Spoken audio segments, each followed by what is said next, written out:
They were worshipped like gods. Flawless smiles, broad shoulders, voices that could melt a room. Hollywood told us they were untouchable, but the truth? These men weren't just stars, they were currency. Behind closed doors of Beverly Hills mansions and hotel suites, Golden Age icons were traded, bought, and blackmailed. Some were forced into midnight auditions, where no cameras rolled. Some were ordered to share beds with powerful men, just to win the role of a lifetime. And some carried their secrets to the grave, living entire lives terrified of exposure. At 95, Clint Eastwood has finally broken the silence, revealing which legendary actors men we've admired for decades traded beds for fame. So the question is, will you ever see these Hollywood gods the same way again?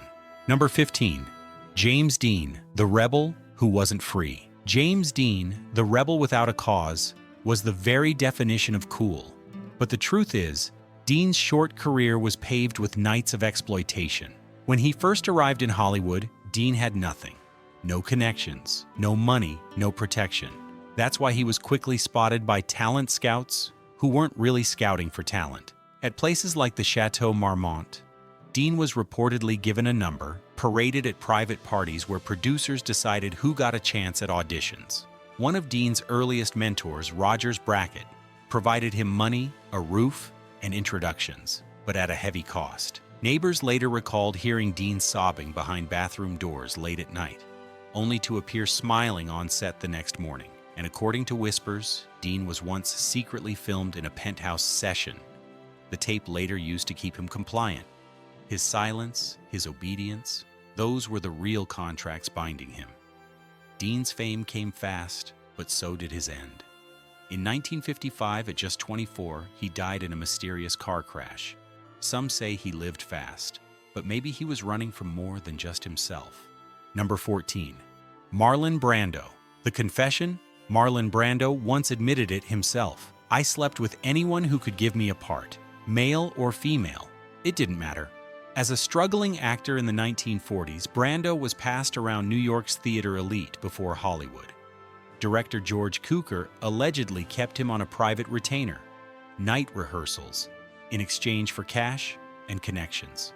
Later, Brando's personal notes revealed a list of men who had helped him along the way, including studio executives, and even Jack Warner himself. Brando's rise wasn't just about talent, it was about survival in a system where flesh was currency. And though Brando eventually became a legend, his own words stand as a haunting reminder. The price of his fame was his body. Number 13. Sal Mineo, the boy who talked. Too much Sal Mineo, James Dean's co-star in Rebel Without a Cause, was another rising star whose life ended violently. As a teenager, Mineo was invited to private auditions that were little more than exploitative encounters. He admitted later in interviews that roles weren't given, they were bought with compliance. In Hollywood, if you don't satisfy them, they don't remember your name. By the 1970s, Mineo began speaking out, hinting he had tapes, names, and photos of the system's darkest secrets. A week later, he was stabbed to death outside his home. His wallet was untouched.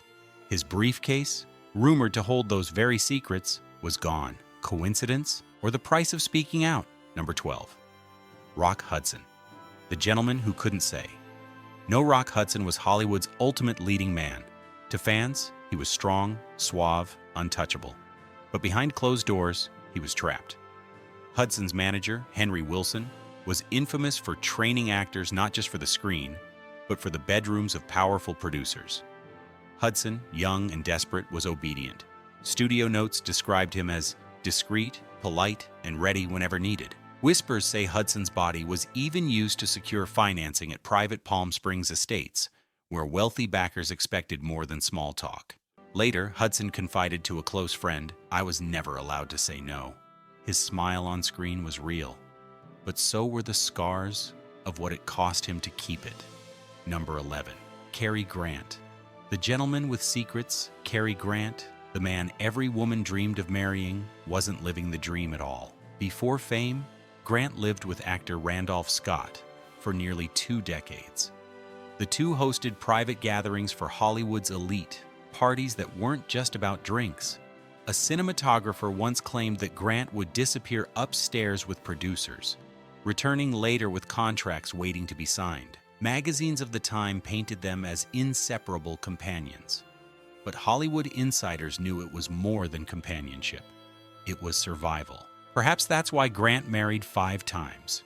Each marriage, a shield against a truth Hollywood wasn't ready to hear. Number 10. Clark Gable. The king with a price. Clark Gable was the king of Hollywood. But kings aren't born, they're made.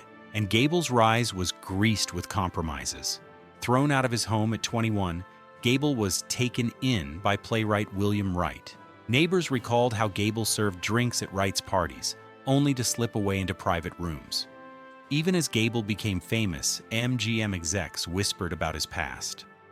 Director George Cukor, who reportedly had a long history with Gable, was mysteriously removed from Gone with the Wind. Many believe Gable himself pushed for it, terrified the director might reveal too much. His crown was gold, but it was bought in silence. Number 9. Gene Kelly, the dancer without mirrors. Gene Kelly's smile lit up musicals like Singin' in the Rain. But behind the dance numbers was a man exhausted by the private performances no one clapped for. Kelly's entry into Broadway came through dance rehearsals that had nothing to do with choreography. Producers judged his flexibility in ways that never made it to stage. Later, even after fame, Kelly was pressured into dancing entire nights at private estates.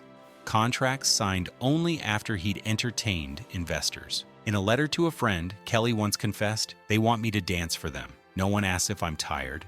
No one asks if I'm disgusted with myself." No wonder he avoided mirrors. Sometimes reflection is too painful. Number 8. Tony Curtis, the pretty face who knew his worth. Tony Curtis was breathtakingly handsome, and he knew exactly how to use it. In his early days, Curtis was reportedly kept for a week in a casting director's apartment, obedient, in exchange for a role. Later in life, he admitted, "I knew exactly how to use my face. It was the most valuable thing I had when I was young."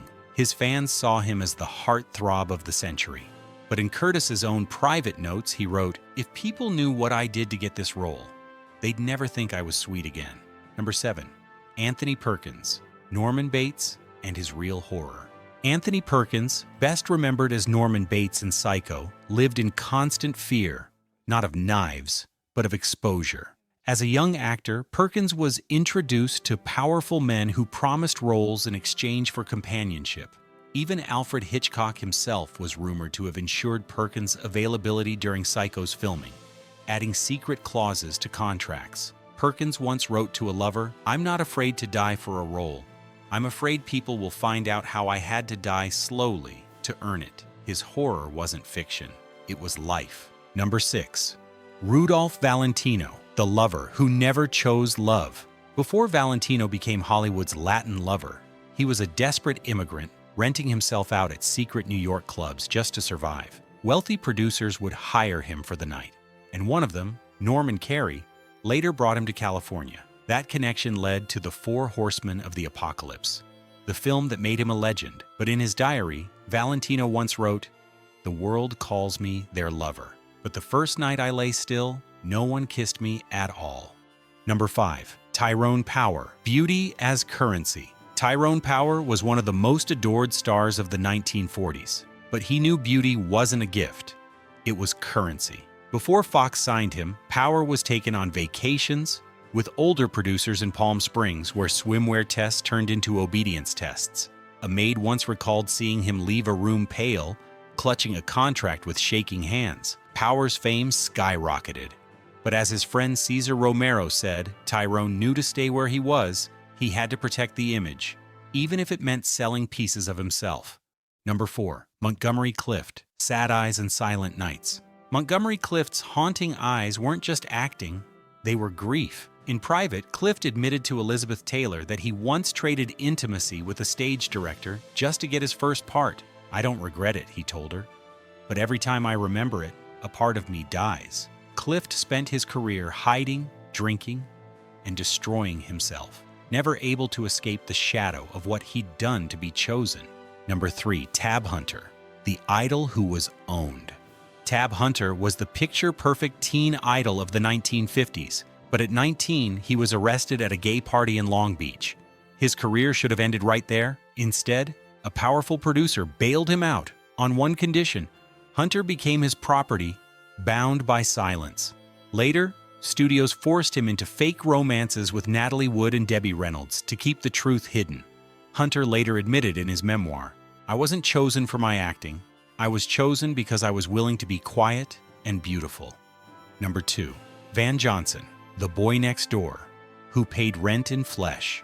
Van Johnson was MGM's all-American nice guy, but early in his career, he was broke, homeless, and desperate. Director George Cukor rescued him, offering money and a screen test if Johnson agreed to audition privately at his estate. Johnson later confided, "I'm not proud of it, but I didn't want to go back to sleeping on park benches." The boy next door was never really safe. Number 1. Ramon Novarro, the lover who died in chains. Silent film idol Ramon Novarro was adored worldwide, but he never escaped the life he was forced into. From his youth, Novarro was traded among powerful men. He lived his entire career under constant threat of exposure. In 1968, 2 hustlers murdered him in his home, stuffing tissue down his throat, convinced he had hidden cash. What they found instead was a life of secrets. Hollywood called him a legend, but in truth, he was a victim, one who never stopped paying the price. So there you have it, 15 Golden Age Hollywood stars who sold their souls for fame. They smiled on screen, but behind the camera they were trapped in contracts never written down, deals never spoken about, and nights they could never erase. The Golden Age wasn't golden for everyone. It was built on silence, on fear, and on the unspoken rule: if you want fame, you must pay for it with more than just talent. Now the question is, if you had the chance, would you sell your truth for glory, or would you walk away, even if it meant never being remembered? Drop your thoughts in the comments. And don't forget, subscribe, because the secrets of old Hollywood are darker than you think.